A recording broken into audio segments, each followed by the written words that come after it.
This is Moneyline Mania with Jazz and the crew. I love these two guys. We have Chaz and Wes. Chazzy, what's going on, bud? It's Saturdays in Canada, Super Bowl Sunday, basically. When we bring on Blackhawk Wes, he could talk CFL with anybody, but by Saturday night, it's nothing to talk about because it's over, but not this week.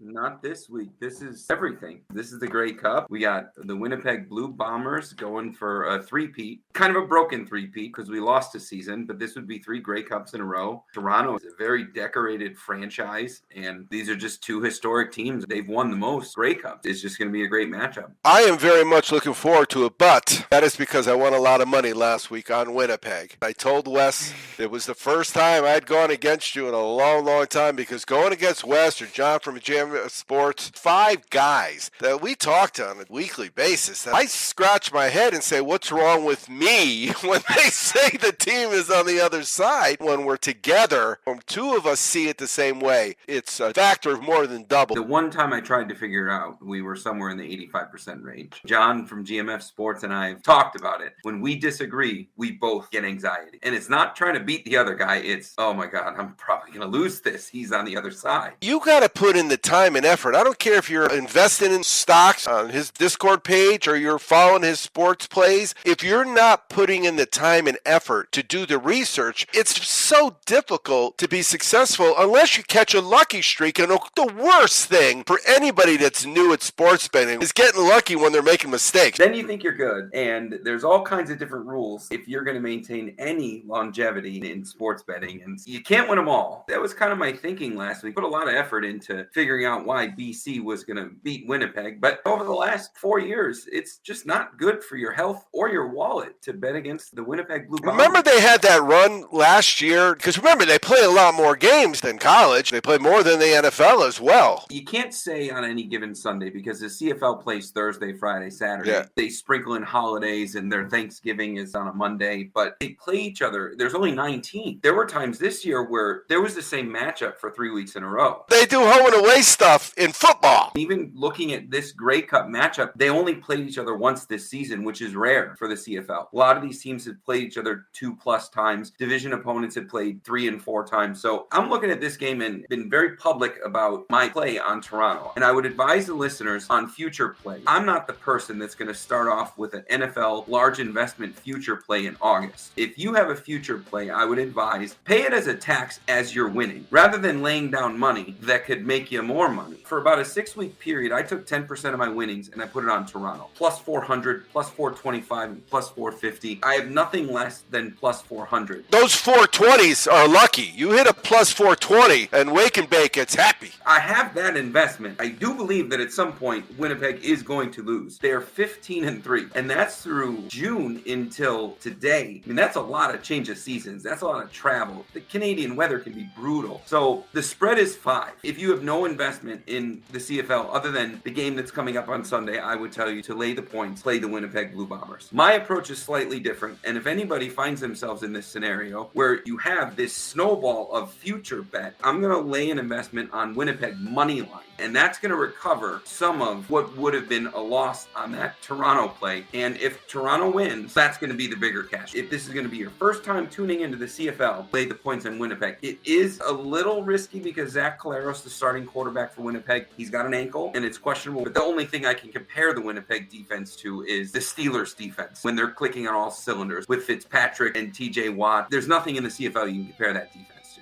You mentioned the tax aspect of doing a future. Well, remember, when we first started the show, sportsbooks didn't have future lines. You couldn't bet who was going to win the AFC East online with a click of a button. You actually don't have to worry about doing it before the season. You can wait and watch because almost every single week, a good sportsbook, especially offshore. Unfortunately, state-regulated books vary from state to state on how crazy they will let the sports books be. So some of them don't have it, but normally, yeah, you're dealing dealing with a situation where you can now bet Winnipeg and get your tax rebate for those taxes and guarantee yourself a little bit of it coming back. I'll cash any ticket. I've never once thrown a ticket on the ground at Superbook or any of the casinos we go to when we do our AFC, NFC weekend, or any other time I've been at a sports book, for heaven's sakes, ever, because it wasn't enough money. That's not happening. No way I'm not cashing a ticket if it's a winner. What I loved about Caliente's tough. Mexico right now is hard to deal with. But understand, I can get to Caliente just as quick as I can get to an Indian reservation out here. And the Indians don't have all the bells and whistles, and they don't have sports betting. You could sit in the casino and bet on your phone. Kind of defeats the purpose. But when you're dealing with small ticket, they take a piece of the action. If you bet $11 to win 10, you go to the window, you get $21. There you get like $20.46. They only tax the winner, so you don't pay tax when you lose, but they tax the winner. I never complain because I collected quarters. And when I come home, I dump my quarters on the kitchen table, which is wood. The amount of noise and the loudness that it makes tells everyone in the house how much Daddy won that day. Breeders' Cup, I had 2 pockets full of quarters. I must have cast 20-something tickets, maybe. I was hitting 6 and 8 tickets. There's only 4 tellers. After a while, you feel bad you're going up and taking all their quarters because, you know, they need those quarters too. They're trying to cash tickets. I'll take any winner I can get. Anytime I can get my money back, I'll take a break-even day all day long. So let's do this, Wes. I have actually gone over every single game because I recently got another gig from Vegas Insiders. They've made me their total guy. So I get every week, I get to pick a total, over, an under, and a team. And they pay me for it, whether they win or lose. I'm thinking that's pretty good. I win more than I lose, so I'm not worried about that. But those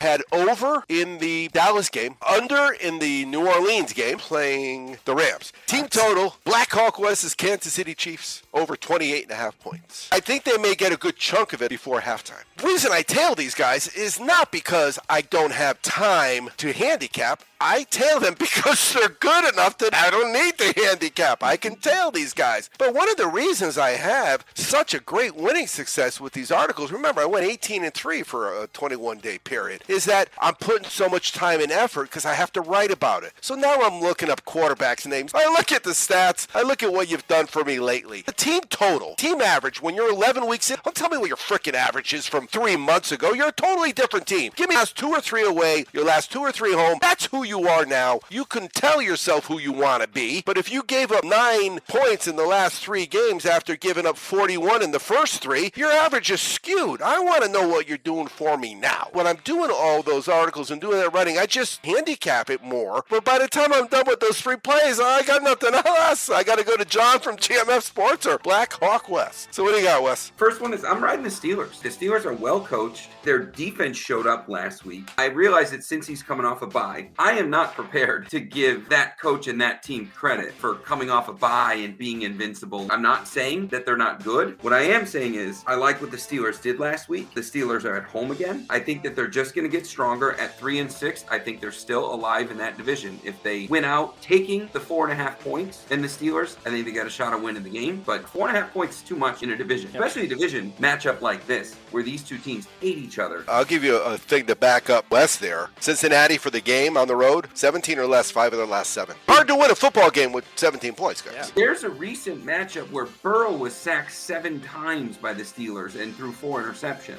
I believe some of last year's matchups, they were a quarterback away. I love Pittsburgh in this spot. The other one that I'm going with, this one might be a surprise, but I think that this is just the definition of timing. I really like the Texans. I'm taking the 3 points. Washington's coming off a tremendous high. In any other scenario, had Washington not upset a division opponent, NFC East, I won't bet those matchups. They just beat each other up. It doesn't matter who's who on the stat sheet. It doesn't matter MVP, QB1, QB5. I believe that's the only reason that Houston is getting points in this game. Houston's got a good running back. They got a capable quarterback, and that coach can coach some deep. Washington's offense is not very good. Heineke is not that great when it comes to 3rd and 4th down. I think that he's going to make some bad decisions, and I'm taking the 3 points. The Texans can pull off the win. You don't trust copycat Kirk Cousins, Wes? Trying to duplicate that chain celebration? I don't know why Wentz was brought into the picture. That organization, there's enough out there as to how poorly run that organization is from the ownership down, but Heineke probably wouldn't have been a bad option for this season. They didn't need to bring Wentz in, but I like Houston in that spot. And I'm going to throw the interesting one out there. I'm going to throw Indy out there. There's a lot that's said about Jeff Saturday and whether he deserved the opportunity or didn't. The dude is lighting lighting a fire under everybody in that building. I think his most recent quote was, if Irsay wants to tank, he shouldn't have called me. He's a leader of men. What are the other options out there? You're going to pick the next great coordinator to try and come in and lead the team, and that's a better decision because the guy earned it for 15 years and hadn't really won anything. But 7 points, Indy can run the ball. Pretty good quarterback if they're motivated. If you're not motivated by that guy, we don't know a lot of centers. They're not out there being gregarious on TV. And between him and Peyton Manning, because if you've never seen Peyton Manning on Saturday Night Live, you know Peyton Manning's funny. That's why his Peyton plays are so good.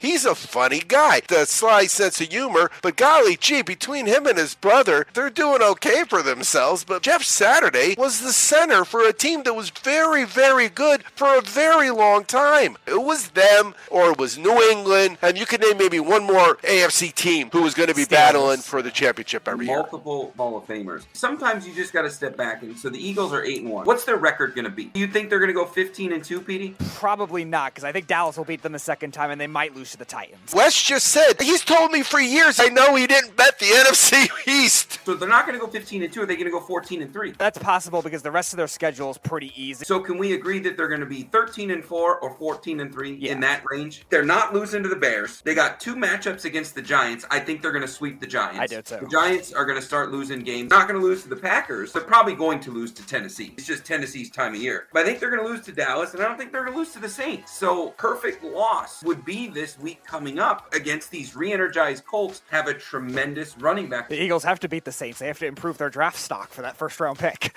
Exactly. That's where I'm at with the NFL. I know it's a couple oddball ones. Well, not this year, though, Wes. This year, it's been insane. You took $1 and threw $1 in every Moneyline dog, and it's worth $4 now. That $20 we started that Moneyline dog account with was at $43.75 before I laid the action this week. Thursday night was another dog outright winner. And a nice one, too. Sure and was. that's the thing with Washington. Talk about a team showing up out of nowhere. They were doing things that they haven't done on the offensive side of the ball. You had to think it had to do with Philly more than Washington. Whether Philly's head was up their butt because they didn't think they had a shot of losing this team. The bottom line is their record couldn't be farther apart in the standings against the spread. They were a half a game apart. Now, Washington has a better against the spread record than the Eagles do. If you believe that Philly is going to go 13-4, which is a damn good record, it might be the best record in the NFL this season, they're going to be 3-5-1 in every single one of them. So all you got to do is bet against them on the money line, and you're going to triple or quadruple your money on each of those, and it's going to pay for your losses and then some. You don't need to go all in on something. You just have to dissect the math.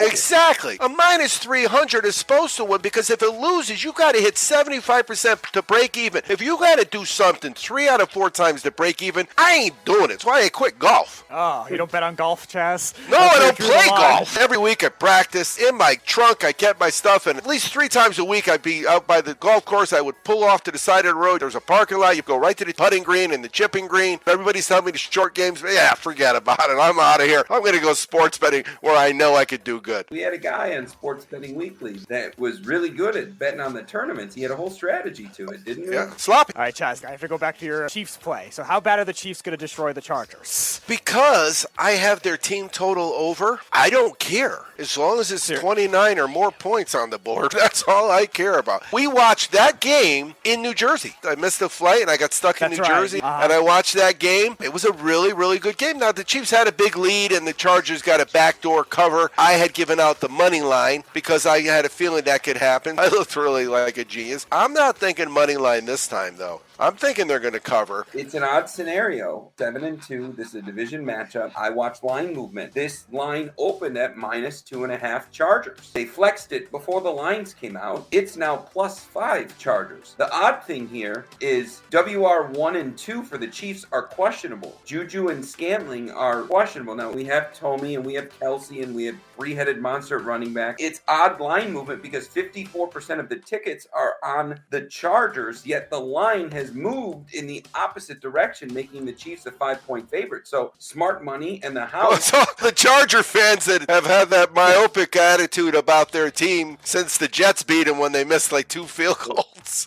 The curse of Nate Kading. Nate Kading, that's right. There's a flashback. We talked to a lot of smart guys. Speedy's brain is a different brain, ain't it? It really is. In the summer, we had the former punter Darren Bennett on our show. Of course, yeah. And I he was remember saying that. it was more the curse of Mike Cyphers because they mistreated him towards the end of his career. He had that bad foot injury or leg injury. So they let him go. He played with the Panthers after that for a couple of years, and then he had to retire just because of how bad the Chargers mistreated him. And since then, the kicker issues too. Since Nate Kading, because Nate Kading was a great kicker until that playoff game, and then since then they just can't find either one of them.